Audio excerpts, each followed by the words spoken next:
Hello. Good evening, ladies and gentlemen. This is the last public lecture of Bengal Institute's second academic sequence. So you may be following our updates and coming to our public lectures, and you know about the academic program that we run at Bengal Institute since last year, August. We had our first sequence. It's 4 months long, and each month has a new focus, and we bring in faculties from all over the world, from various disciplines. So we had a successful, I can call it a successful sequence that we had last year. And what we did in that sequence, we already published those things, and we brought out the first issue of our newsletter. You already have a copy of that, I think, in your hand. And if you go through, that's the length and diversity of activities that we do at Bengal Institute. And the second academic sequence began in February. And this is the faculty lineup we had. So many of them gave public talks, and you got the opportunity to come here and listen to them. They took different type of workshops, design studios, and class at Bengal Institute. And those who are lucky, who came to join the academic program, they got the opportunity to work with them, listen to them, and learn from them. So I welcome you all to join the upcoming academic sequence that is beginning from August. And we promise that we'll have equally amazing lineup of faculties and programs. Without taking much time on this, I'd like to invite Saiful Haq on stage to introduce our speaker today, Kelly Shannon.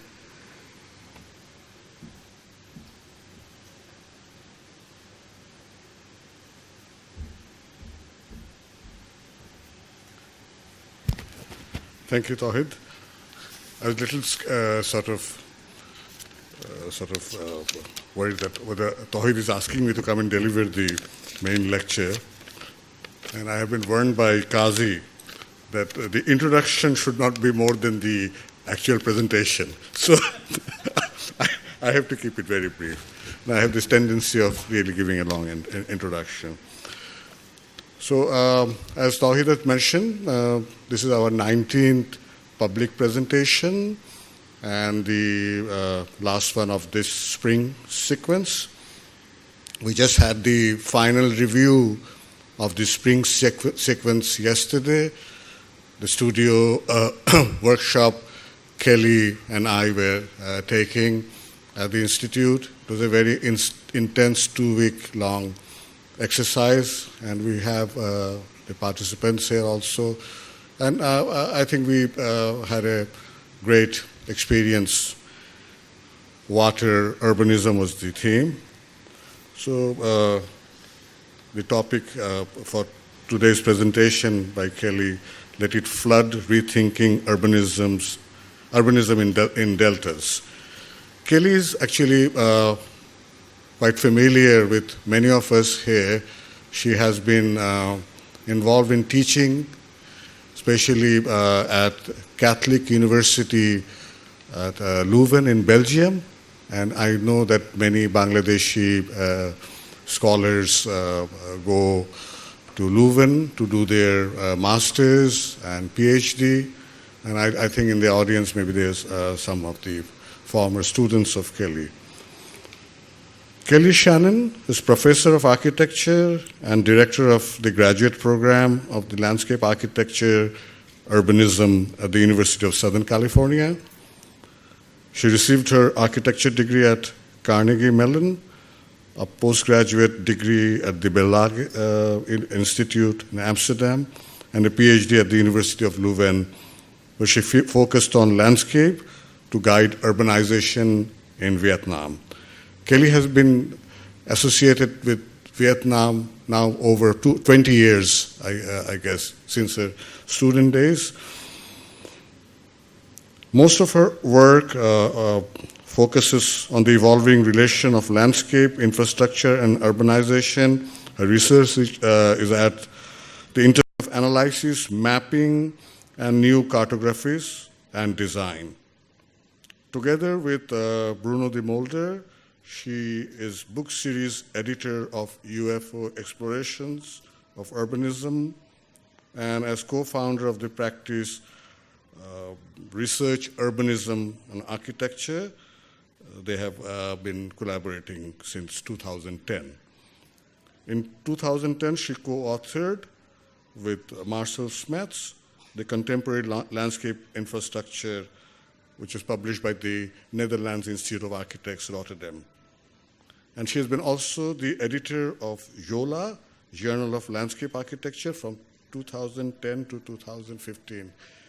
So we are highly privileged that Kelly has agreed to come and take this workshop at the Institute. And as I mentioned before, that we learn a lot from her, and we are expecting her to be more involved with the Bengal Institute in the coming days. So I'd like to welcome Kelly Shannon to the dais here and to begin her presentation. Kelly Shannon.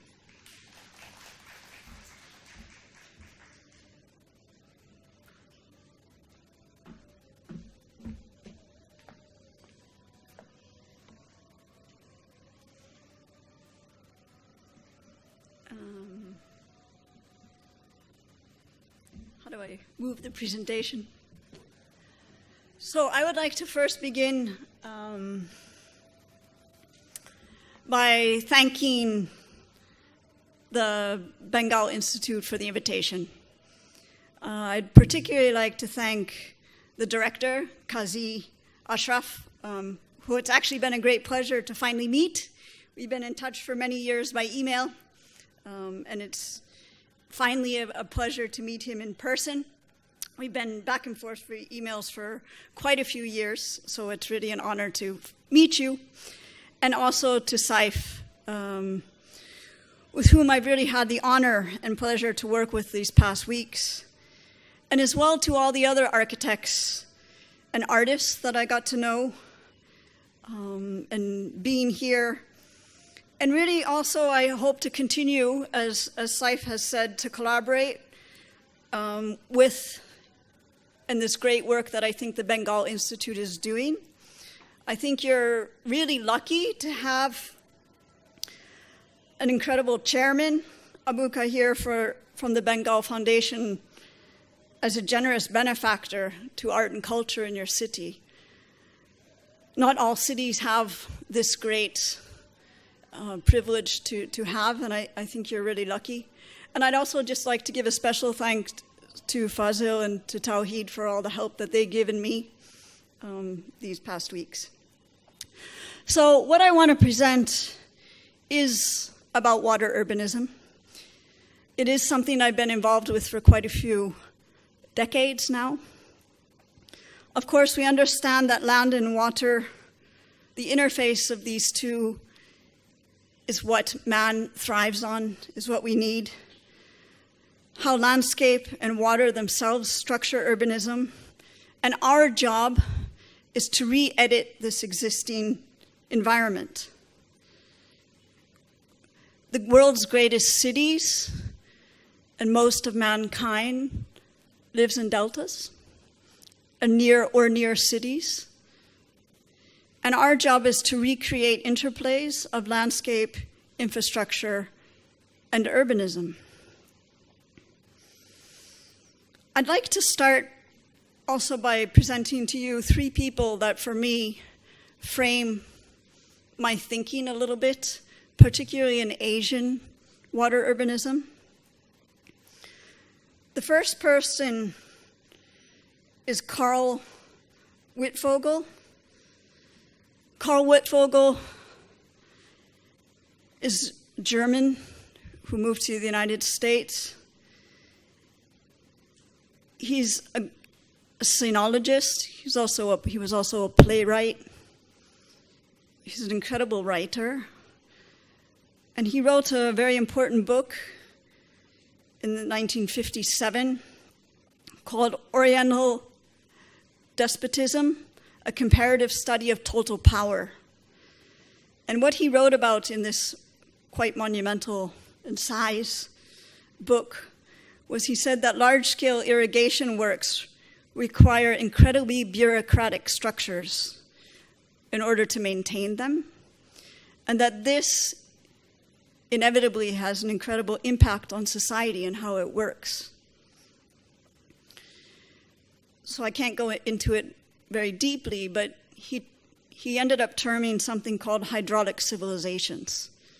Bangladesh would surely fall into his notion of what is a hydraulic civilization. Another very interesting person, I think, in terms of thinking about Bangladesh, for me, in terms of my research in Vietnam, is Terry McGee.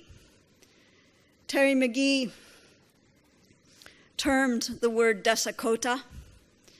Desakota puts together two words in Indonesian. Desa means village and kota means city. And this is a very interesting notion because he says that Asian cities are very unlike Western cities. There's not a separation, and never was, of city and countryside, but the two are inevitably embedded in one another. So in the city, we have the countryside, and in the countryside, we have pieces of urbanity. And we should remember this as we modernize. We shouldn't try to become, Asian cities shouldn't try to become Western. The beauty of an Asian city is that it is Desakota. It is a village and it is a city. For me, another very interesting person is a person who writes about landscape. He died at a very young age from cancer. He was a professor at UCLA.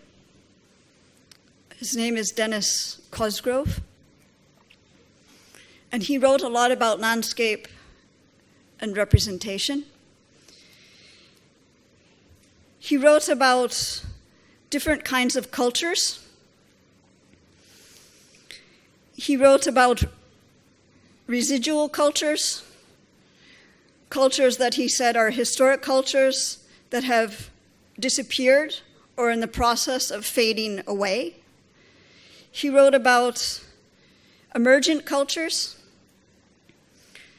so cultures that are emerging. And he also wrote about excluded cultures, so those are being brushed aside by dominant cultures. And he also wrote about different kinds of landscapes, ones that are embedded in territories, engineered landscapes, those we know very well, hard engineering, that it takes over from soft engineering, and then imagined landscapes, those that we create.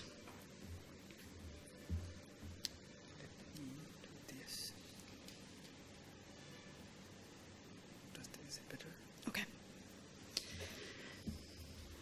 So, just very quickly, to go through a few images where you begin to see how we have this relation and have always in the past, the relation between nature and the city, landscape and urbanism, and how the terms have always been intertwined from a complementary couple to an antagonistic duo. Here, in many Asian examples, we see how the two have worked together. In the United States, in 1997, landscape urbanism was so-called invented. Of course, it wasn't invented. It's not a new term at all. Man has always adapted to the environment through a patient adjustment of circumstances with sophisticated means and logics. J.B. Jackson is a landscape theorist. He wrote about landscapes. He talks about political landscapes, those that man makes, those that we as designers and architects make, where we impose things, we impose orders, but also vernacular landscapes, the inhabited landscapes. And mostly what Jackson says is that the two always coexist. Of course, water urbanism is omnipresent in your country. The interface of land and water, particularly in the Ghats, is really a place of life bursting. But of course, this is forever more threatened and something that we have to pay attention to in the way we design because of climate change, because of increased storms and natural disasters. So I'm going to be talking about primarily two deltas, your own, which is quite huge, and home to 150 million people. According to various sources, it's more than 100,000 square kilometers, whereas the Mekong Delta is only 40,000 and only holds 20 million people. So they're very, very different in terms of scales. For me, what's also very interesting is always to look back at the kind of cartography of hydrology back in history, to trace ancient waters in order to learn lessons for today. Because these are, of course, essential to lead us to understand the transformation of territories as it's continually evolving. Because, of course, in our anthropocentric age, the speed and scale of change is only accelerating. And we need to understand this from a scientific perspective, as we know from scientists that are teaching us more and more precisely about climate change. And particularly very important things like subsidence, which we know is really hitting Bangladesh hard. But we also have to be able to do field work. We have to read the secret logics of the territory to understand the very specific geographies, your socio-cultural systems. So we can't just look at maps and graphs. So what I want to show first is a little bit of Bangladesh, some student work that I've worked on. First, a studio in Khulna that was done a few years ago. In 2008, myself and another professor where we taught, trying to understand, on the one hand, how the country switched, and this area switched very quickly from a water-based urbanism to a road-based urbanism. What we had our students doing is beginning to draw the territory, beginning to map the territory. Here, looking at how they could understand the basic existing systems of road and water together, the settlement structure, what is the regional infrastructure, how did the raised silt deposits lead to a settlement structure north of the Sundarbans, and then how could they develop a series of regional tools. So they started, through their fieldwork, coming to an understanding of how they had DB, or low-lying depressions, that were part of the practice, beels and tanks, so were the cut and fill of ponds that resulted, and how the landscape was remolded in traditional ways to make settlement areas. But because this area has poisoned water from digging wells, from arsenic poisoning, they also need, in addition to the existing tools, they also need new tools. So this, you'll see this very project later in Ho Chi Minh City, a project that I worked on. The students analyzed how this works as a water cleaning machine. So their design tools started to be using the old tools, but also introducing new tools. They also started looking at understanding, after Cyclone Cedar, there was a huge government program to plant 100 million trees as a natural fence to mitigate disasters. That, together with social forestry, is something they started to understand could potentially be a tool of afforestation. They also started trying to understand the process of sedimentation and erosion as it was occurring in the areas along the rivers. They started to try to read and understand how that was working in their fieldwork and tried to diagram that process out. And then they went into working together as a group, almost working as an office, as a group of, as you see the group of students here. There were 7 students. They then started making strategies where they would emphasize a kind of warp and woof, a system that worked together of roads and water complementing each other, but where they would very much exaggerate the water lines. They would go back to a strong system of water transport and then give a hierarchy to the road system. So they wouldn't let an even net of roads. They would emphasize 2 routes to the Mongala port, the Khulna and Jessore airport. They would also try to realign the shrimp farming along the water conduits. And then they would also have a series of they would go back to almost a series of tanks, and they would have this kind of feeder system of water that would have productive shrimp farming together with storage tanks and cleaning water bodies. At a next level, they would have something they called insulators, which would be part of this suggestion to not only plant the mangroves and the afforestation just as a belt, say in a system from the coast backwards, but also along these major water systems. So to reestablish basic ecologies along to prevent river erosion, to rebalance water salinity, and to increase food production. They would also, along the red lines and the major blue lines, everywhere you see the big red dots, they would have major public programs that would be schools, clinics, and mosques that would begin to give life to the underserviced territory. So a kind of organized dispersal that was based on the cut and fill. So this would be what was coupled with the water treatment system. And these basic services, so again, the schools, the clinics, and the mosques would be located on the highland. So this became this regional system of how to give hierarchy and resilience to the territory.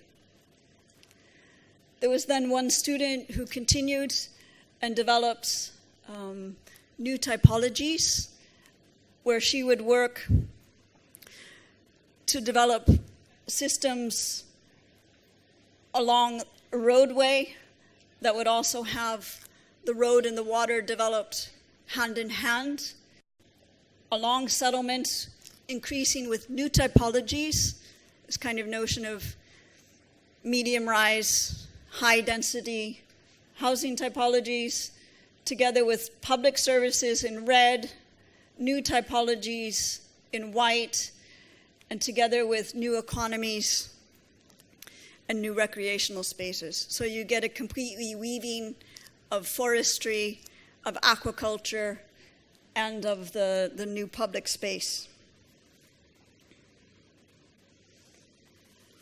Moving to Dhaka, there was another group of students that actually came here and worked together with Buit. I actually think these were the same students that were working in the batch of Faisal and perhaps some others that are maybe here in the audience. So they were working together, also guided by myself in Leuven and Farida Nulfer here in Dhaka. And the students were working as a group of 4 and then also worked on individual theses that they defined after they spent 6 weeks here doing fieldwork. So the idea was to look and understand the evolution of Dhaka's water systems, and through fieldwork to define places where they were interested to develop their individual work. So their first work was in Leuven before they came to Dhaka, from afar, say from above, to begin to make maps from far away, to be looking at both Rajuk maps, maps that they could get from the internet, from archives. And one student pretty immediately became attracted to Hydrology Lake, and it's, at the time, when they were working in 2009, it wasn't as cleaned up, you could say, as it was now. It still had quite a lot of informal settlement around its edges. Quite a lot of, and another student, as you'll see, that I'm going to show as well, she worked on Bandani Lake. So those are the two I'm focusing on. So it was Sanne Peters and Linda van Rieth. They did quite a lot of different fieldwork methods, trying to do interpretive mapping. They spent ways to try to understand, say, the negative sides, the positive sides of the different areas they looked at, trying to make different ways of drawing, trying to understand through drawing the ways that the different use happened, different views, and then also trying to understand an evolution over time.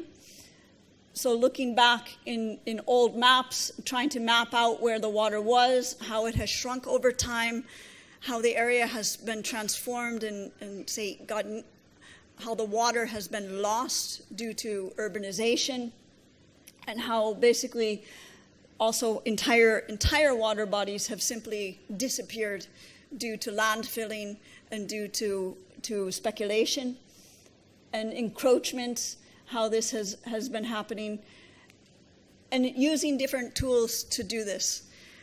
A method that I've been using very much with students working in various contexts around the world, I've taken from a group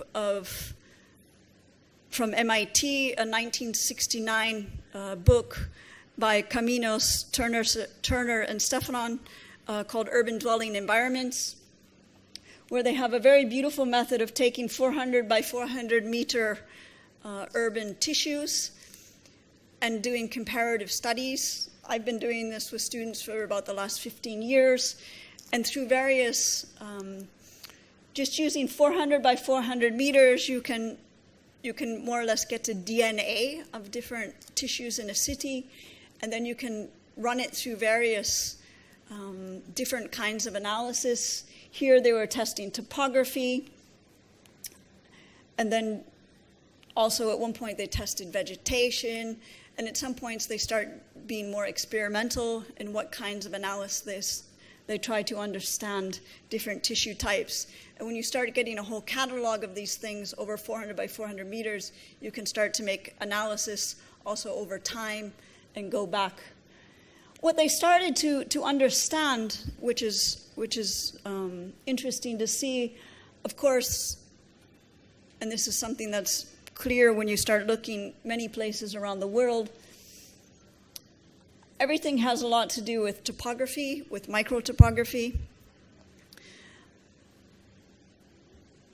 Many of the socioeconomic groups has a lot to do with elevation, topographical levels, and that became very clear in different analysis. So Sanne Peters, after some of this analysis, she focused in on the making a scheme for the lake as a structuring scheme, trying to work across scales, trying to work with the infrastructure, and trying to clear, although the infrastructure in this lake is, as everybody knows, a bit difficult, but trying to find space where you could still have the strong infrastructure that exists, but at the same time re-engineer to a certain extent the expressway, terrace some of the topography, and create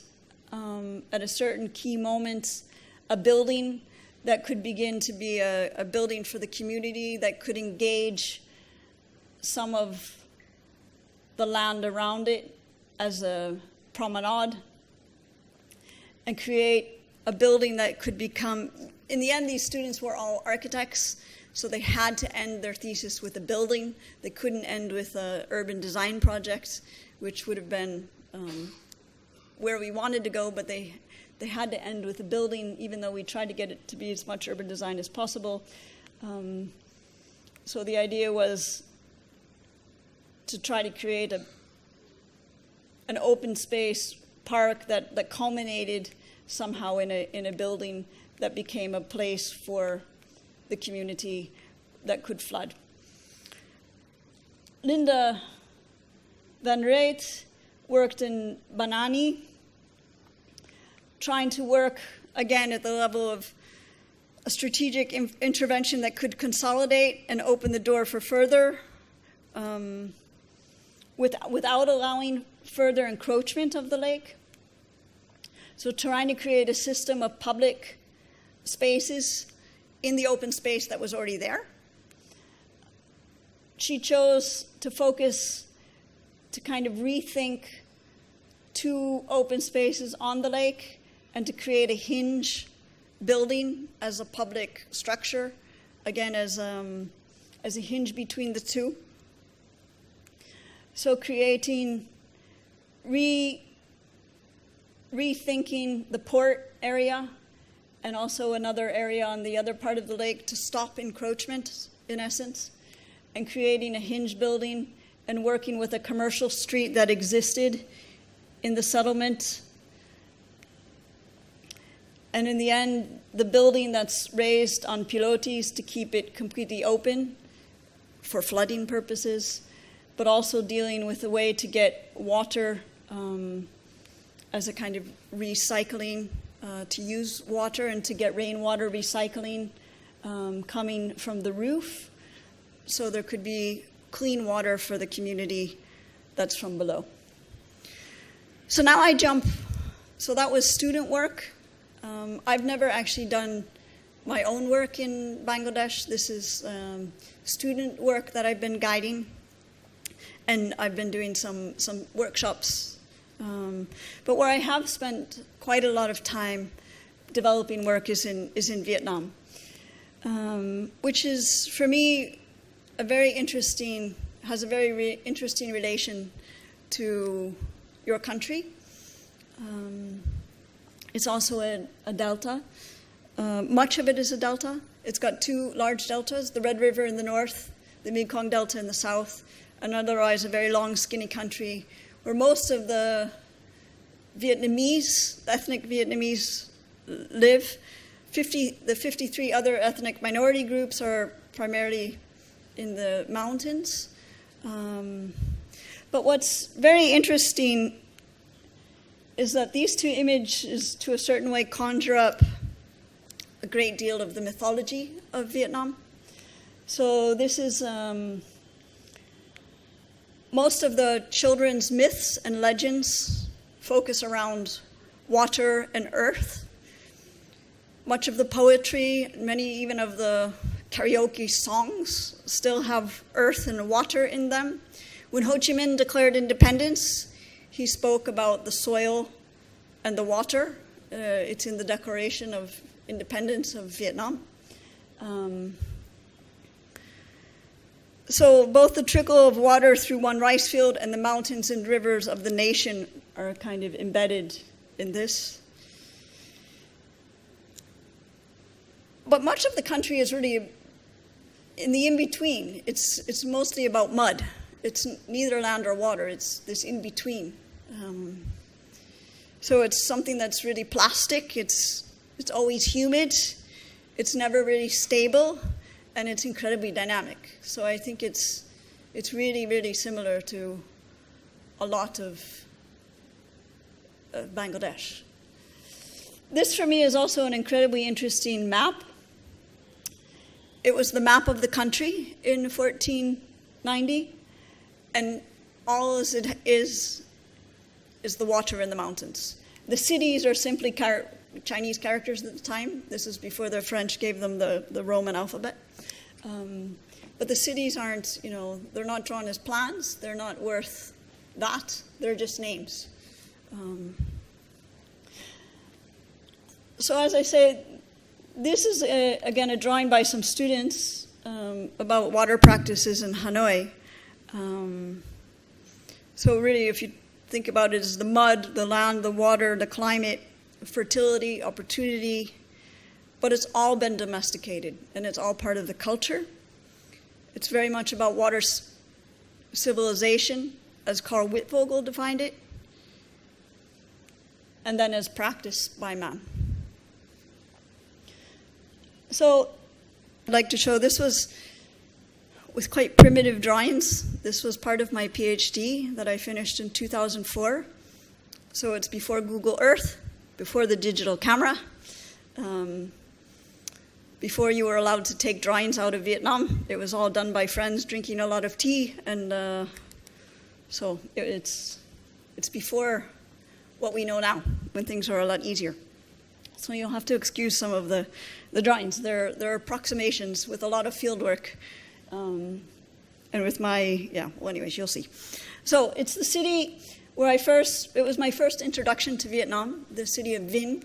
It used to be the southern boundary of what was Vietnam, because Vietnam used to simply be known as this. All of the south was conquered much later by the Vietnamese, the so-called March to the South. It's a very interesting city. So it's a city that has very poor soil conditions. They get one crop of rice. It has a hot, dry wind from Laos. It has the most hardened communists because the climate is really bad. Ho Chi Minh is from there. They say all the tough, even today, members of the Communist Party are from this province, Nha An, because the landscape is so bad. They say it makes really tough people. Because it was a provincial military capital, this was a citadel made in the Vauban military style of the French, but before the French came in 1831. It was completely destroyed during the First Indochine War. So when the French were coming to take the city, the Vietnamese burned it. They didn't want to leave anything for the French. That's how tough these guys were. This was done by the Americans. So when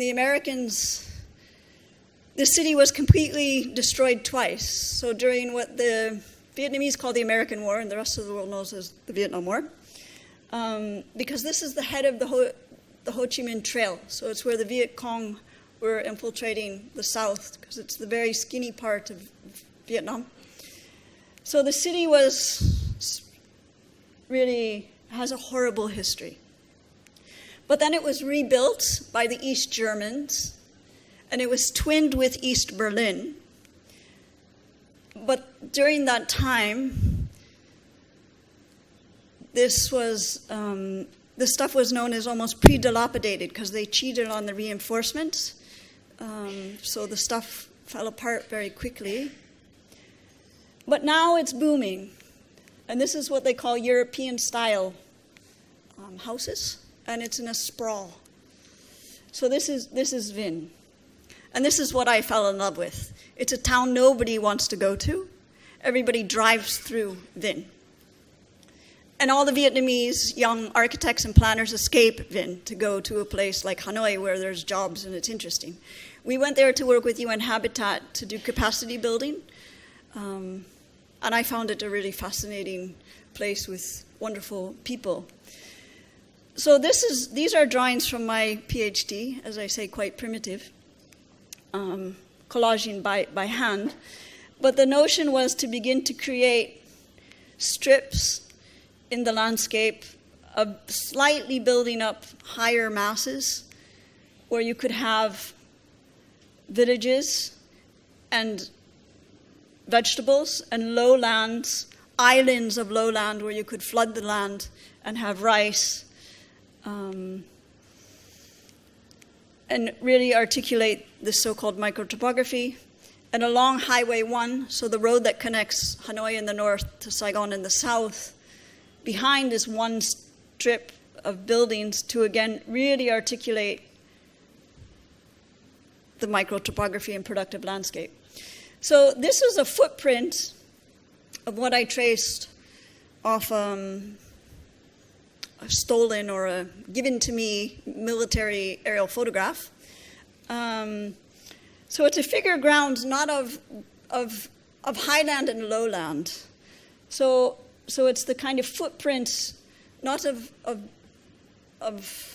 built and unbuilt, but of highland and lowland. So everything in black is 1.5 to 1.7 meters higher. So this is the East Sea, and this is a river. And so what they're doing, like in Bangladesh, is they're progressively filling in all the white space and basically getting a big black blob. And the water has no place to go. As it turns out, there's mountains up here, so the water is trying to run to the river to run to the sea. But once you fill in more black, the water, of course, has nowhere to go. So the proposal I made as a conceptual notion, they have an idea to bring back their 1831 citadel. So my proposal was to bring it back as a void, as a public space, as a park, and to basically begin to optimize their cut and fill, to begin to make a series of open spaces where water can flow in the city core, and in the rural area to also get larger places for villages and larger places for larger spots for rice, because now they have mechanization of rice and they need larger patches for the rice fields. So on the one hand, to have larger islands of urbanization or village structures of settlement and larger patches of productive landscape. So at the same time, this is the existing productive landscape, you could say. Everything in light green is rice. Along the East Sea, they have brick kilns. Also, they have, along here they have fishing, and along here at the confluence of the rivers, they have brick. So part of the idea was also because they have this high, dry wind coming from Laos, to create a huge productive forest of trees that can help with the winds, create microclimates, a huge one for the city, and then on every one of those big village islands to also create orchards and bamboo forests that they can cut, they can make money on the west side that can help create microclimate against the dry winds. So this would be where you would see the large forest along Highway 1, and also to take advantage of this wind that they have coming from along Highway 1. The water scheme is broken, so simply to continue the missing links, and to go back to creating, in a very easy way, water platforms to have both markets but also transport, and to basically get away from their master plan of a river, the East Sea industrial town,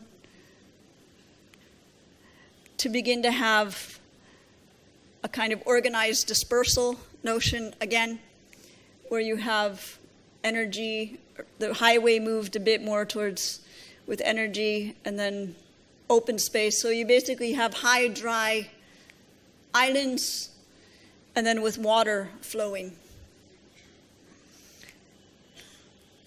The idea is here you would have a market, reorganization of the market, that would also be accessible not only by road but by water.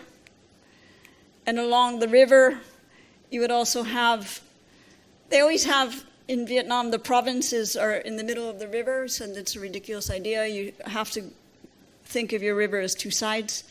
And if you raise things simply on pilotis and allow flooding to happen in sports fields behind, you can start to think of developing your prime land, even though it's floodable, because of course you can raise things.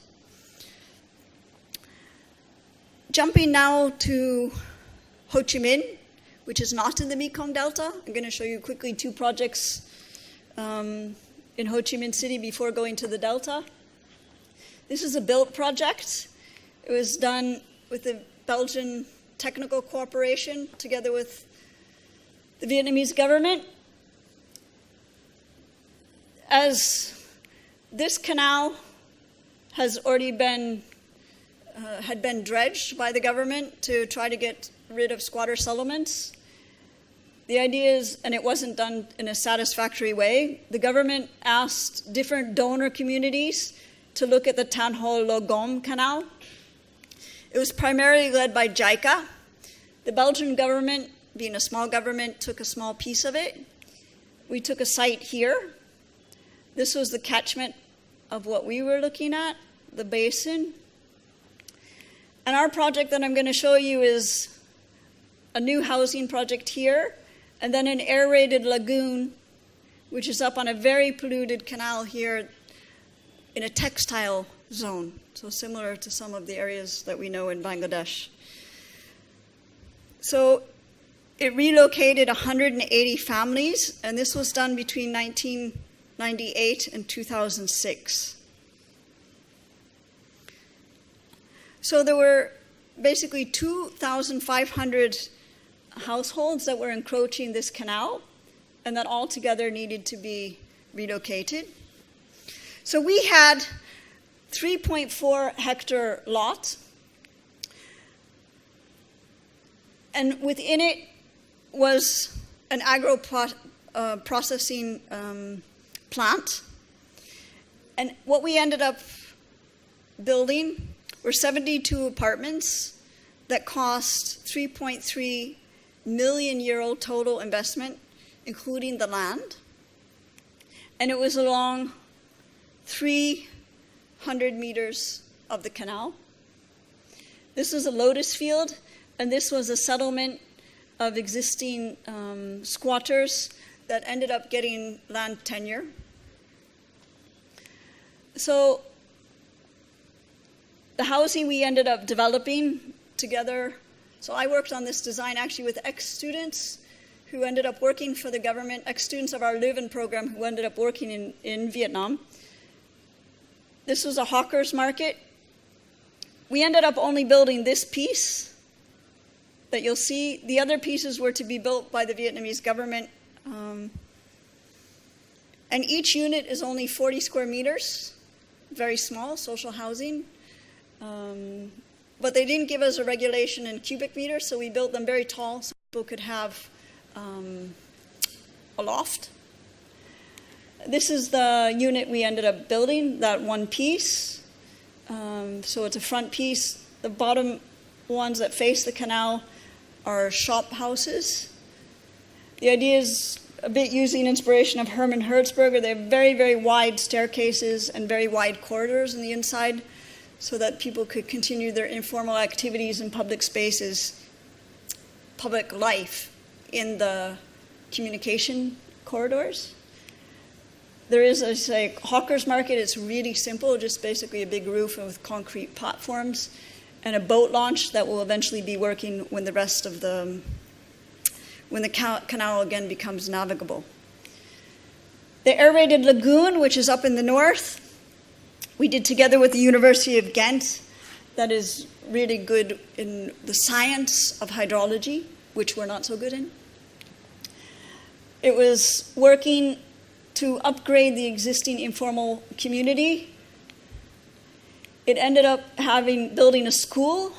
These are sites and services, housing units, just given a provision of a wet core. The idea is the water comes in an intake. There are 5 different areas it goes through, and in 10 days it comes out clean and is put back into the canal. So it's a kind of demonstration project. It's being replicated throughout Vietnam. It works. It's a 32.2 hectare lagoon. The green area is a public park that was built by a Vietnamese landscape architect. And the wonderful thing about it is it keeps open space in a city that is losing, just like Dhaka, open space at an alarming rate. It works simply with the power of sun and with very simple aeration pumps, and it produces a small amount of sludge. So it's really something quite fantastic in the sense that it's incredibly low maintenance. and it provides this incredible big vistas, which are a rare sight in Ho Chi Minh City. So another project in Ho Chi Minh before going into the Delta. This is a really, it's a painting by a wonderful Vietnamese artist called One Giant Flood 2050. So this is the East Sea, this is the East Sea and the river system. And all of the red roads, the red lines are roads. The city is here. And all of the orange dots are industrial zones. And what she's obviously predicting are gigantic floods from the East Sea and the Mekong River system to the southwest that are obviously coming. And how wrongly placed are all the industrial zones and the roads that the city has been wildly expanding to. So that was for us a bit of a prelude. Actually, we discovered the painting after we did this competition, but for us it's a really fantastic painting, and something we've put in our last book. We used actually 2 of her paintings. She does a lot of beautiful artwork that is interpretive mapping, in fact, of Ho Chi Minh City. This is a competition. It was an invited competition. We teamed up actually with a group of people from Hanoi. We didn't win. We came in second place. This was won by Nikan Seke from Japan. We wanted our proposal to be revolutionary, like R in parentheses, revolutionary land structure and infrascape, but our Vietnamese partner said that would scare the jury, so we had to get rid of the R. But our logo was, for us, says a lot, because for us, what we were really interested in is what you see in orange, which is the ground plane. In our competition, what you're going to see, and most of it is drawn in orange, we wanted to just design the ground and the infrastructure. So we wanted to design the land structure and the infrascape, and we didn't actually care about the architecture and the urbanism. So we said that we want to give a structure, a landscape as a structure, and an infrastructure as an enduring investment, and we don't really care about the architecture. And we were all architects who were making this project. And we said, the architecture will come. You don't need us to do that. We care more about forming the ground and deciding where you should put the infrastructure. So, I mean, you have to, I guess, pretend the orange is blue. That's water. This is Ho Chi Minh City. All of these are the roads, and all of these purple things are the huge amount of industrial zones and export processing zones that they're building. This is a huge mangrove reserve. It's actually on the world, it's a biosphere reserve. It's recognized as a site. So this is the East Sea. And our site was actually here, this red. So it was a British company that was investing in a port. So, of course, we zoomed out and looked at everything. These are gigantic reservoirs that feed the city of Ho Chi Minh. And we said, as all the ports are moving out of Ho Chi Minh, we said, you're not only going to have a port here, but they're probably going to start moving all along this. So we were, of course, debating whether we should do this competition at all, but because it's going to threaten this mangrove reserve. But we said, well, we think you're going to have a lot of flooding that's going to come from the river as sea level rises, but you're also having flooding that's coming from this whole system to the west of the Mekong. So what we said, if we start putting buffers of mangroves in between the ports. So this is our site. So we said we want to buffer to a certain degree our port with the mangroves that are across the river and kind of extend on the other side of the river mangroves. So you have mangrove. We create a system of our port, mangrove, another port that we know will come anyway, so we said we'll just draw you one. Mangrove. So we have mangrove port, mangrove port, mangrove port. So we start creating a rhythm of ecology, economy, ecology, economy, ecology, economy. Because we said we'd rather plan for the long term because we know it's going to come, and we design it as a system.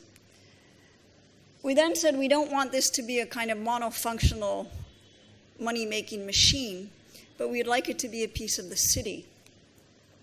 So we said we don't want it just to be this British port and another export processing zone, but we'd see it as being an extension of the city. So going from the port through Ho Chi Minh, through this new development called Saigon South, which is a kind of upper middle class development, we would actually take a red line, a public transport line, the first tram line of the city, and we would have it go all the way then to our public port. So this is the industrial port, and then we have a public port, so a place where you could go with your kids in the weekend and actually be close to the mangroves, the monkeys in the mangroves, and a place where you could go and have a coffee, and a place where you could go to a park and a port and be close to the East Sea.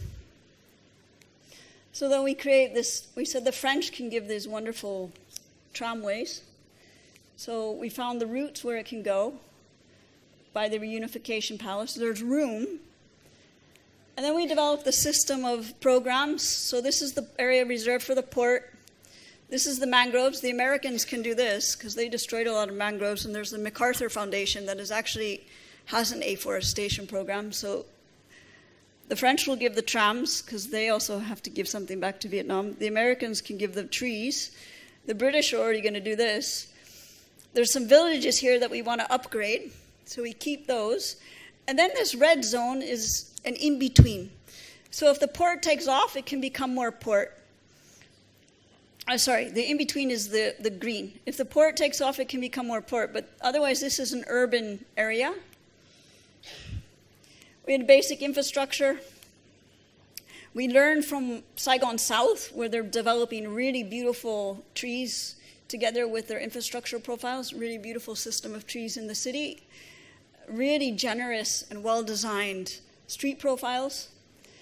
Strategic projects, the port, the urban port, the industrial port, the mangroves, a series of constructed wetlands, the tram line, a park, upgrading with villages with aerated lagoons, water purification systems for the industrial areas, again, wetlands. So then we had 3 different systems for cleaning, for the industrial area, for the urban platforms, for the villages. And then we have different frames. So if it's port-driven, you get all the port happening. A little bit of the urban area along the public transport and the villages. If the port doesn't take off so much, you get more urbanism perhaps.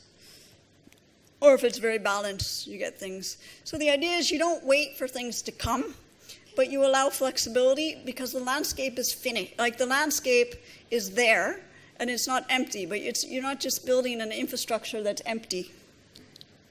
So the only thing we develop is a very strong infrastructure line, the wetlands, and platforms as necessary. And the architecture will come by Vietnamese good architects and speculative development. But we said we're not going to design architecture. We just design the landform and really good working wetlands and public transportation.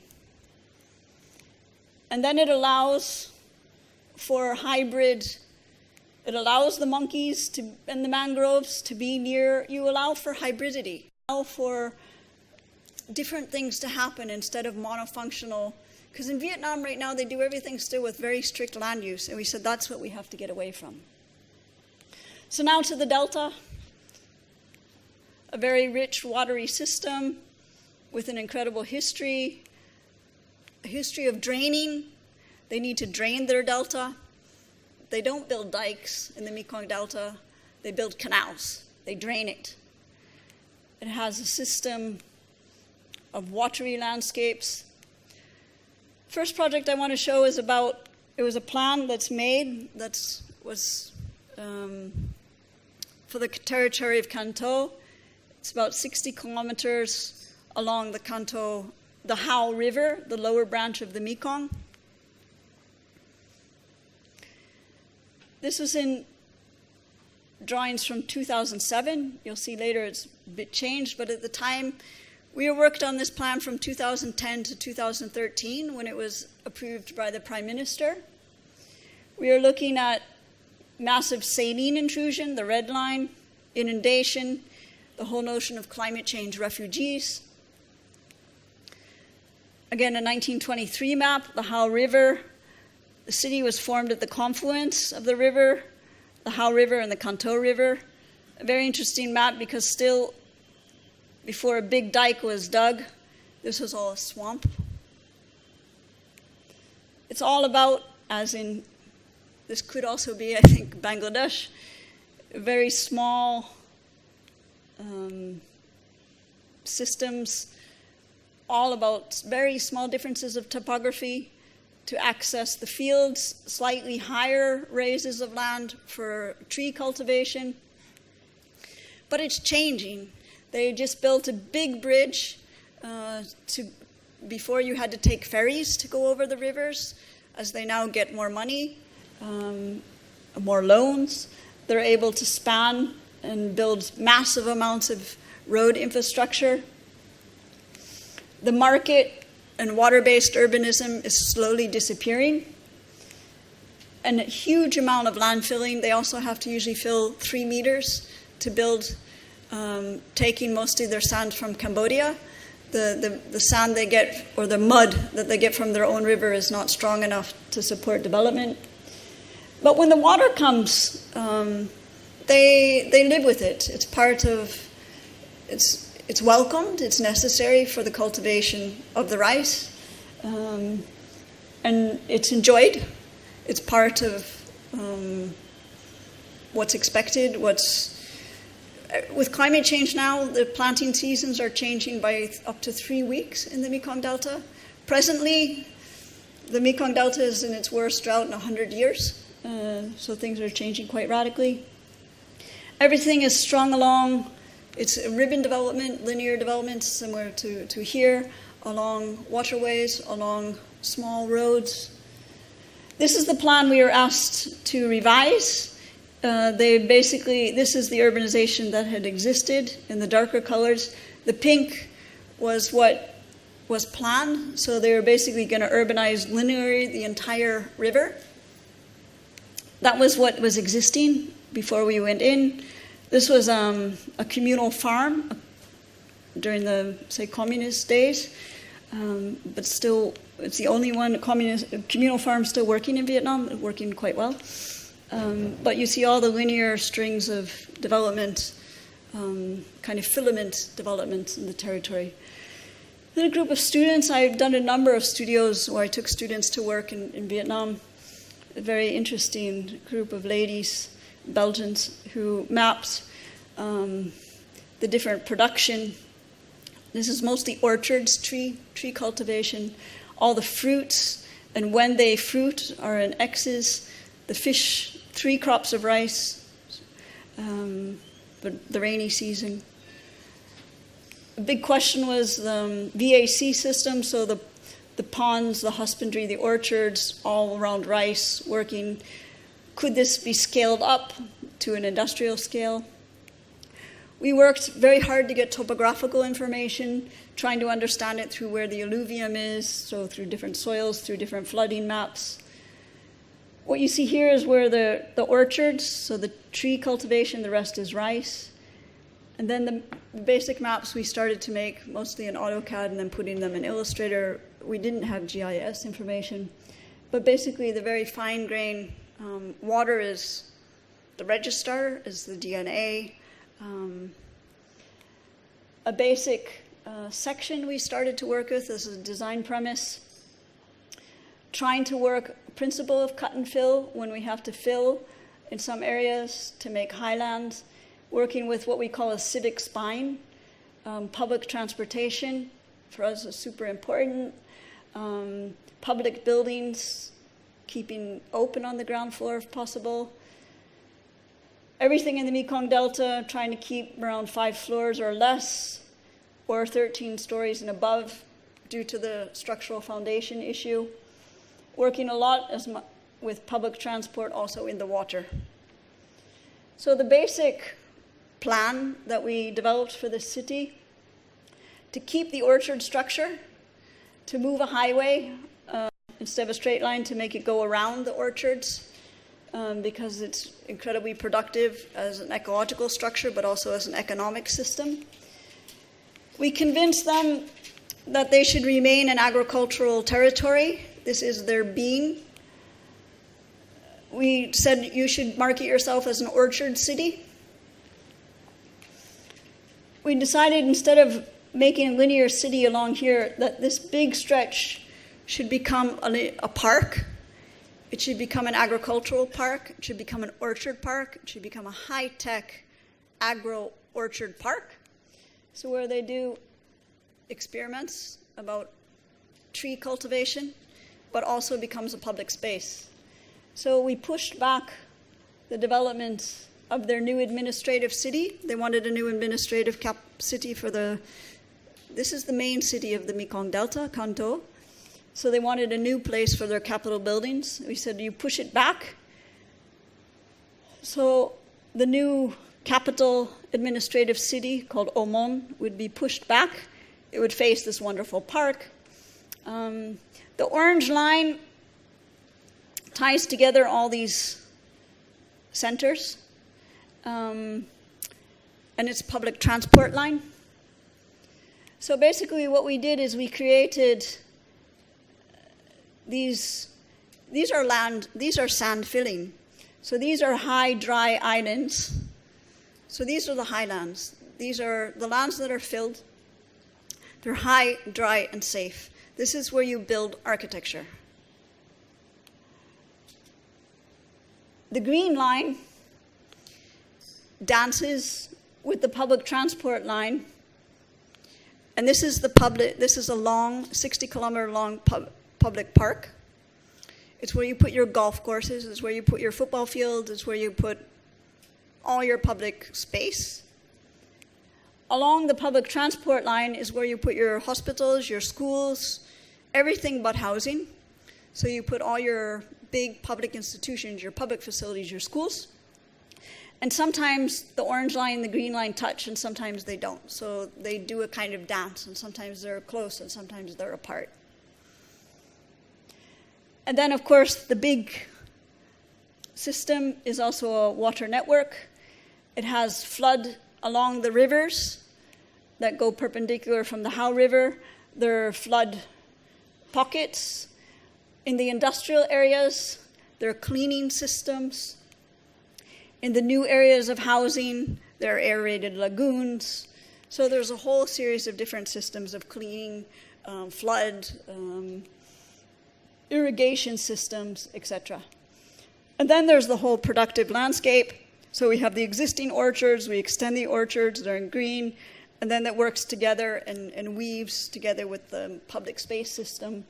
And then when you put it all together, we tried to upgrade the rural settlements and give them a hierarchy and give them schools and clinics and etc. and community houses. And the big thing is, so this is when it floods, so the big settlement areas are safe and everything else is floodable. So again, the water can flow freely between the islands in the flooding areas. So it's actually a floodplain. So you let it flood, and the islands is the archipelago between. And the civic spine is articulated as always changing. It's 60 kilometers long, but it always has it's with local trees, but the trees also change. So you have an idea of where you are along the 60-kilometer spine because you're feeling a little bit differently in the landscape, with productive landscape, but also with different trees, and the figure moves a little bit. And when it got translated eventually by our Vietnamese partners, you see it more or less stayed. The principles all stayed. The color, it all got changed to the Vietnamese master planning. The only legal tool they have in Vietnam is a master plan. We don't necessarily want to make a master plan, but that's what they have. It's the instrument to catalyze massive growth. So purple is industry. But the park is there, and the orchards are there. So, and then finally, I tried to very quickly go through the plan that is a work in progress, which is the Mekong Delta, which is here. Again, all about water, beginning with understanding very carefully what is the logic of this place, trying to understand a reading of the place. It has a lot to do with what's not seen. We don't see the soil. What exists now in the Mekong Delta, so what the city I was showing you is here, Kanto. So the Mekong Delta, as I said, is 18 million people. For us, the primary thing we are trying to convince, we are consultants right now. It's a work in progress. We started about a year and a half ago. We're consultants to the Southern Institute of Strategic Planning and working for the Ministry of Construction in Hanoi. And they need a new plan that responds to climate change and what they think is growth. We told them maybe you don't need to grow, because the Mekong Delta, we think, should be what it is, which is a place of incredible agricultural production. It's the rice basket of the country, and you should recognize it as that. It doesn't need to be a place that makes shoes. It doesn't need to be kind of high-tech center. It doesn't need to be the kind of cliche of development. It should just be what it is, which is an incredibly fertile land that produces agriculture. And it should respond, its calling is to produce agriculture. And so if it can only hold 18 million people, let out-migration happen. It doesn't need to grow. But to tell, mayors that, they only want to grow. So they're finally accepting this idea that, we should maybe, in light of global food security and water security, maybe it's time to think about new paradigms. So this is what it is now. It's a place that is, this bright green is rice, the dark green is fruit, and this is aquaculture, which is incredibly destructive to the environment. So they need sustainable aquaculture. It's very flat. There's 7 mountains here next to Cambodia. This is Cambodia. But otherwise, it rises 1 meter for every 100 kilometers. It goes from the East Sea towards Cambodia. It is this rice basket with 6 very different characteristics that I will just go quickly through. This is a plain of reeds, this is an alluvial plain. It's called the Long Suan Quadrangle. So you see with very different land. This is another place that produces a lot of rice. This is a place that's changed from rice to this kind of aquaculture. Used to be all mangroves. They were destroyed first by, I have to say, the Americans with chemicals, with napalm, now being destroyed by the Vietnamese to cultivate shrimp. And finally, this East Sea, which is also an incredible area for fish farming. So what we did after trying to read this kind of diachronic and synchronic reading of the territory, doing a lot of field work, we recognized these agroecological regions were really important. And we used that as a basis to start thinking of this new plan. So we took those 6 regions and we defined 6 centers that we said could become kind of innovation centers where they could begin to develop new economies that could work with these very particular ecologies. Which is, of course, a little bit controversial because there's 13 provincial capitals, so to keep all the politicians happy isn't the easiest thing in the world, but we're counting on our local partners to use all their great negotiation skills. We then had to work, and are working a lot still, with the incredible amount of predicted inundation by sea level rise, which, interestingly enough, isn't going to be only on the coast because of the very complex system of hydrology and topography, because there's a depression very close to Cambodia. That means the biggest amount of inundation is going to be here in this so-called plain of reeds, which is where there used to be flooded forests, an indigo forest, very similar to, I think, some of your flooded forests, that have been lost. And the idea is to potentially bring these kinds of forests back. And there's also a great deal of saline intrusion, of course, on the coast. So the other thing we've been working very carefully with our partners with is to map out, to understand all the Asian Development Bank, World Bank projects that are being proposed, and to try to potentially to try to cancel some of these projects, particularly the ones up in this area that are going to be flooded, because it doesn't make a whole lot of sense for the government to take on a whole bunch of loans and of projects that don't really have a logic, because they were never actually put on a map about the inundation, which seems obvious, but that wasn't done. So this is a new proposal that we've made together with our partners about where to put a road. The big shift is a brand new highway that comes actually across most of Asia, I mean Southeast Asia, and would come to a new airport and port in the East Sea, catching sediments, 3 new parallel roads, and basically develop 3 new settlement types, one in the flooded area. Most of the people we want living, like you saw in Kanto, in the alluvial area, the area where you can live high, dry, and safe, but still let flooding happen, monsoon flooding. And then another settlement type along the coast where you'll have to deal with saline intrusion, etc. We then develop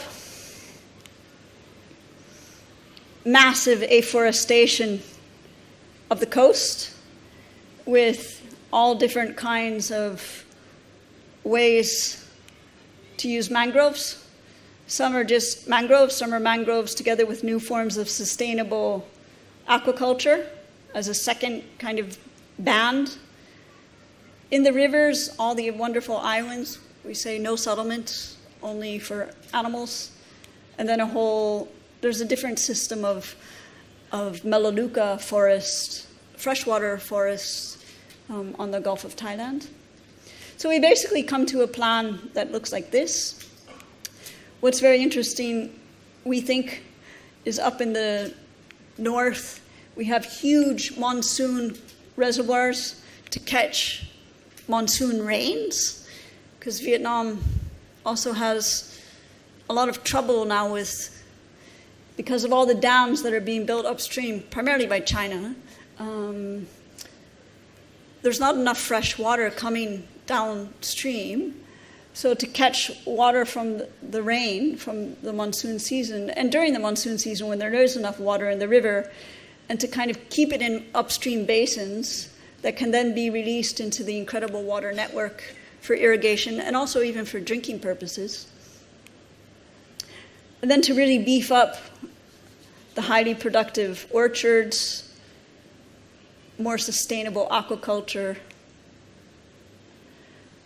and then just developing different systems where for these innovation centers, we really go for much higher densities. So to keep smaller the urban footprints and to come to new systems. These are where you would have reservoirs. So to begin to develop also new typologies that include renewable energy. In the upstream flooded plain, you have a settlement type that's on stilts with collective space that's also on stilts. In the reservoirs, they're not only catching water, but it's also part of a new productive, upscaled fishing economy. In the alluvial plain, you have it's where most of the population will live. You have an example, again, of one of these platforms, say in Canto, where you have really incredible new typologies on high, dry platforms that are integrated with aerated lagoons, again, always with solar power. Also, there's experiments that have been done in Japan where you can have solar power in the agricultural fields where they're not burning the agriculture. And then on the coast, again, we can take advantage of wind power, tidal power, again, fortressing with mangroves, the coast to mitigate against sea level rise, and creating new typologies here that would float. We can't have stilts here because of the force, but you would be able to have kind of clearings in the mangrove forest that would work with more sustainable shrimp farming. And also coming to a way to get away from these boreholes, to come to new ways to deal with how to recharge the aquifers that are now highly polluted. And if I can have 5 more minutes, is it possible? Yeah? There was a question by a student, a participant in our workshop, of how do we work with places that are already messed up? And I just thought it would be interesting to show one project in Belgium. It is a delta, but it was a competition that we did through the university, and it was an invited competition. We actually applied for it, and then you get invited, and we won it. And it was a kind of it's called an image quality plan. It's kind of a strange competition, but it's something called ecological compensation. And what it was for the port of Antwerp. So this is the Scheldt River Basin. This yellow line, this is Belgium, and this is Holland, the Netherlands. And this is the huge port of Antwerp, and it's expanding. It's going to the other side of the river. And there's very strict rules now in Europe when you want to expand. So when you want to go to the other side or when you want to increase your industry, you have to give back nature. So what's very interesting is in the Netherlands, this is it's a flooded landscape where people go and walk in the mud and look at frogs and stuff like that. The idea was that everybody knew that this area was going to have to be flooded. It was told by the government. There were plans for climate change. So the Netherlands was telling these people that they were going to have to go away, and the Belgian government. But nobody did it from the point of view of the inhabitants. So this competition was run by the Flemish state architect and said, please, competition people, look at this plan from the point of view of the inhabitants. So the competition was, this place has to be flooded. These people are going to have to be de-urbanized. How can it be done in a good way? So to give it a context, that's Antwerp. This is Antwerp's port. since this is done, all of that was basically going to have to be debuilt and given back to nature. So what we did is we looked at the site and found that there were three, for us, very interesting and somehow equally wonderful landscapes. The one of nature, the one of polders. What's very nice in Belgium, different than Holland, is when you build dikes in Belgium, you can put trees on them. In Holland, you can't. And then the one that probably landscape architects and architects like are ports. Maybe normal people don't like these, but we do. But it was really controversial because the people who live there, this is basically saying like stop depoldering. Because what the government wants to do is it wants to break the dikes and let the water in and just basically flood these people out. So it's the opposite of what's happening here, which is building. It's not sand building, but it's the exact opposite. It's destroying, it's letting the water back in. So I think it's interesting to see that this can be done, and it is being done in some places of the world. So this was the existing plan. Okay, we drew it because it wasn't like this, but what's also very interesting is there's a nuclear power plant on the site, and this is the site. So all of these places had to be given back to nature. So what we did is we broke the dike, and you can't just take away a whole dike because it's hugely costly and it's a big engineering job. So what you do is you have to break holes in the dike. So we put a hole here and we put a hole here. So these are the exact same scale. Huh? So we put a hole here and we put a hole here. And then we built what's called a mother dike, which is a technical engineering term. We built a mother dike here, like this. In order to get, what we did is we created 3 new landscapes. So we created this landscape. We created a landscape just like this, a dynamic landscape, and then a brackish water landscape and a freshwater landscape. And we did that by creating these different dikes. So this mother dike. And we created basically a whole series of earthworks. So this is a dike, a proper dike. And then these other ones, because we wanted to keep some of the existing village, because we found some of it interesting. We saw it as a place where you could escape, go to the end of the world, which is almost next to Holland, where you could go and write a book, or where you could go and make a project, and where you could just escape people, or you could leave your computer and your cell phone back in Antwerp, and you could just go and be away from everything, and you could be in some of the houses that were still there. So we created this landscape 1, which was saltwater. So this was it before. We created this big mother dike. And then it gets taken over by nature. Then we created the brackish water, which is controlled flooding. And we did a survey, fieldwork. But this was also almost really, in this case, it was almost survey, because we had to go and measure the houses. We had to go and talk to the people. And we had to find out which houses were worth keeping and which ones were almost falling apart. And we kept these houses. There was one beautiful farm that we decided to try to wrap in Core-10 and let it die its own natural death by saltwater. So here's the mother dike in the background, and we kept this little dike that was already there.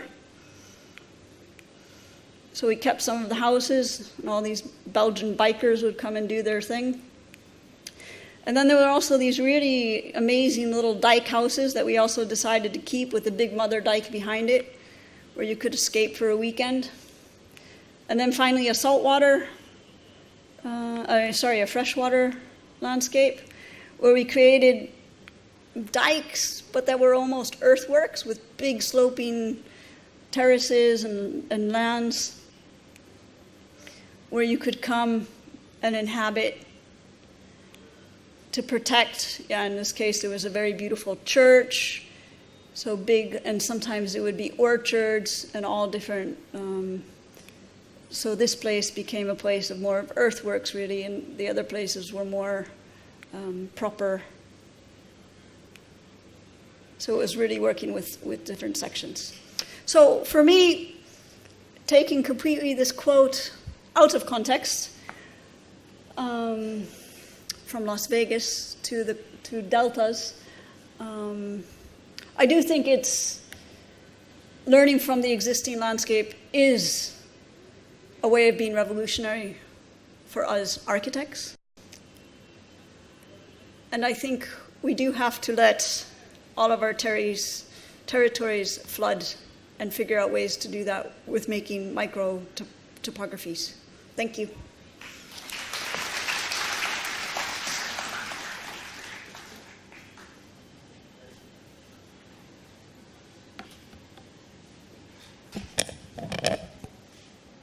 Thank you, Kelly.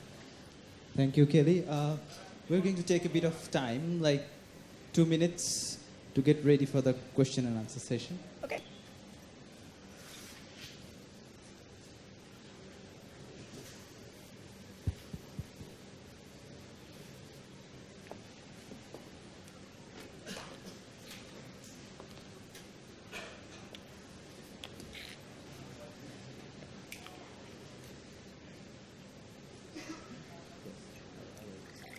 Those who have listened to her today, you may keep thinking about and cooking your question now. Soon a microphone will find you.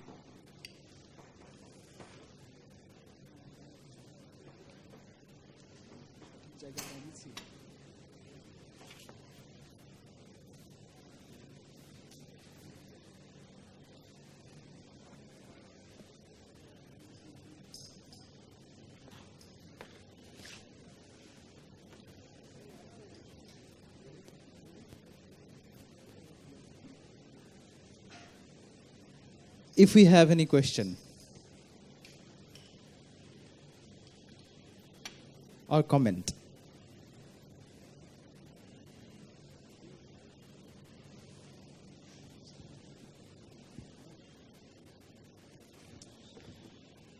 I don't think it's a question, but I'm in solidarity with your thoughts regarding this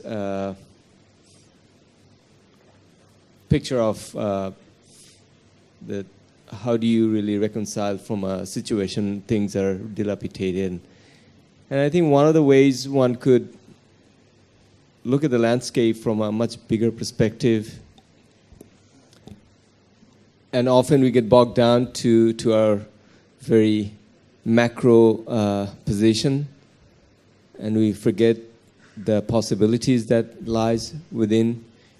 And as you shown in one of the competition idea, when you sort of zoomed out and you saw all these elements away from the landscape that he had to think about. And I think it would be imperative that all of us should at times get away from the trees to see the beauty of the forest. And as an architect, I think I could be totally wrong, but that's my own position. We get often too close to the tree, and we get wrapped up with solving things.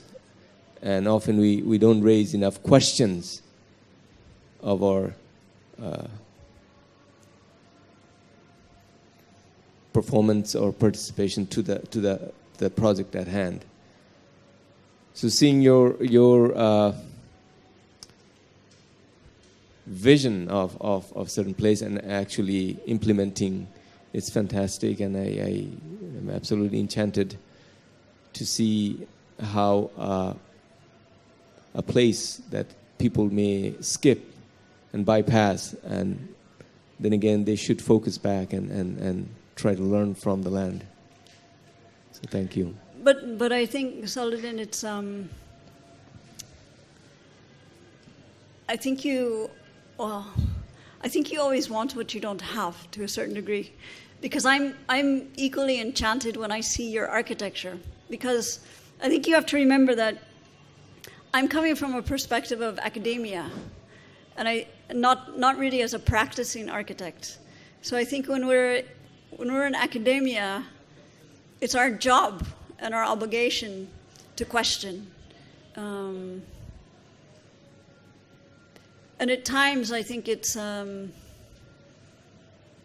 also frustrating to not make the exquisite things that I mean, I think it's our job and I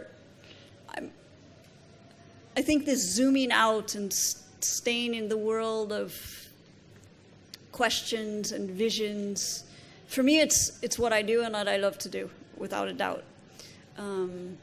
But I think there's also the place for the tree,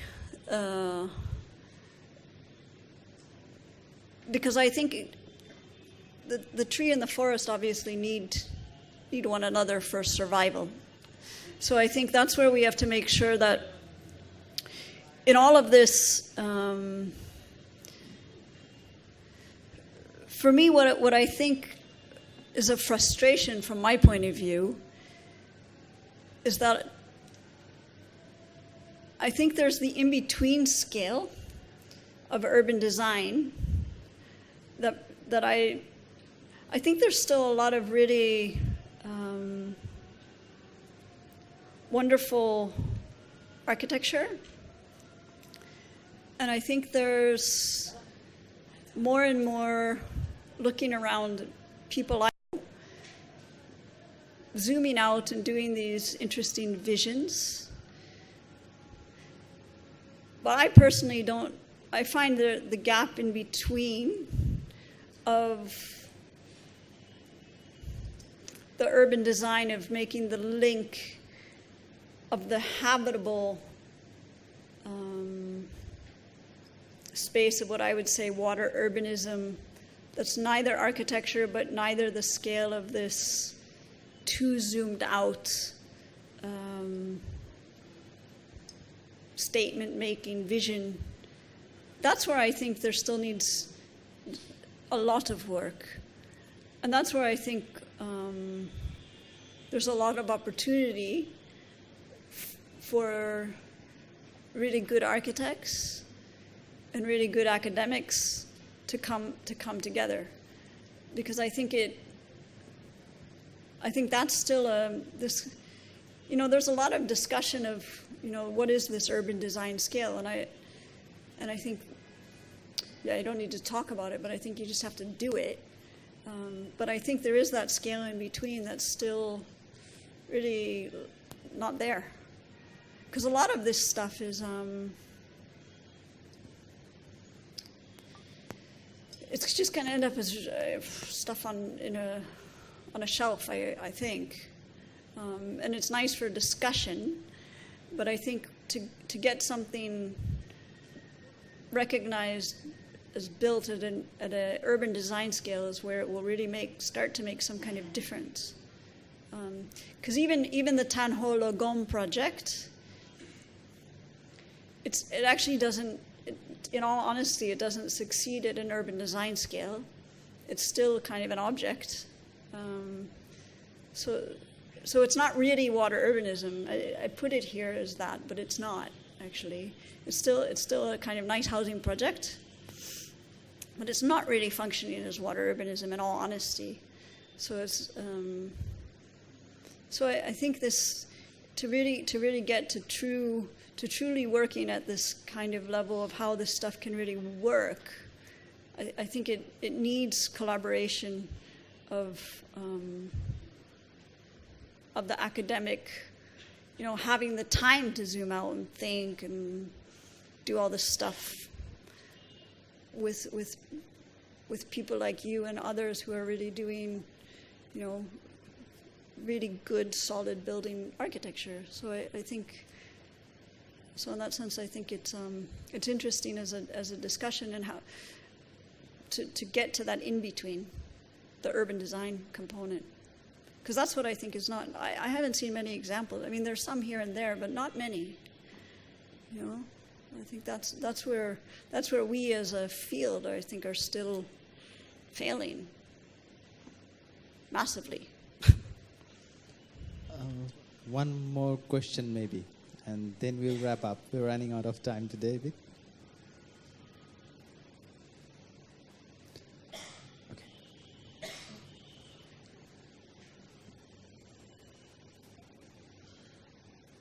What brought you to Vietnam or Bangladesh? How, being an American and then being in Belgium, what was the connection?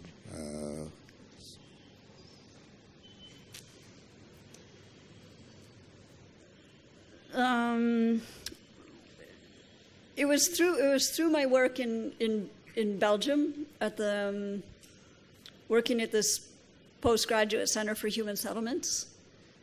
So starting to work there in 1996, 97. We were always, the work there was always working in, you could say, the non-West. And then the opportunity, I mean, it came that I was asked to work in Vietnam. Actually, that was initially not my choice. I was asked. We were working in Kenya, Vietnam, and Essaouira, Morocco. So Morocco, Vietnam, and Kenya. And I was asked to start working in Vietnam. I didn't know much about it other than superficially what I knew in my history classes. And I absolutely fell in love with Vietnam. And then I started working a lot in Southeast and South Asia. But my whole drive of coming to going to work in this Center for Human Settlements was that I left the United States very much convinced that architecture was not what I was simply was simply packaging buildings for developers in the United States, and that's not what I thought architecture should do. I thought architecture had a higher meaning. I thought it actually should change life for people. I mean, it sounds very naive, but I didn't want to work for making pretty packages for developers. So I left as soon as I got my architecture license, which I had to do to please my parents who paid for my education.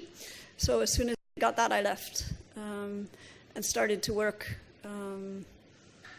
first for architects in Europe, and then I realized it was more or less the same thing coming to Europe. And then I went into education and found this Center for Human Settlements that was working primarily in Africa, Asia, and Latin America. And for me, that became incredibly fulfilling because it was doing what I thought architecture should be doing. And it was more about urbanism and housing. But then as I started my PhD, landscape started to, it was, for me, landscape as a way to guide urbanism. That became so how landscape and eventually water could guide urbanization. And then the countries that have a lot of water are yours, and Vietnam. So it became kind of in that way. But it was very conscious to leave the US. So that was the conscious decision. And now I'm back, and I'm not so sure it's the correct decision. It's hard to go back. We have one last question from... Yes. Your work in Vietnam, I want to know from you, like land ownership issue. When you're saying, was it free and like those land, urban land, if it belonged to people, whose land would you, like how did you solve the issue on whose land would be water and whose land would be developable land? Like, was that a compensation issue? How, like, people, did they agree? All land in Vietnam is owned by the government. It's communist. So basically, is a general principle, all land is owned by the people. So they have, they have a system similar to Hong Kong. You can have that they adopted 12 years ago. So you can have a lease on your land. You can't ever own land in Vietnam. You have a lease on land. You can have 30 years residential, 50 year and 30 years commercial property. And you can get compensation according to, similar, I suppose, in Bangladesh, according to the quality of the structure. So if when you're being resettled, you get some compensation depending on the quality of your structure, how long you've been there. And we didn't do that. We worked with the University of Social Sciences that did a whole series of surveys, and they took care of when the resettlement occurred. They did this. But in terms of, so the system there is based on leasing, not on ownership outright. So it's similar in that sense to China. Yeah, it's a different system than here. Okay, thanks everyone for being here today. It was our last public lecture of this sequence. We look forward to welcoming you again in August. Thank you, Shannon, for a wonderful presentation.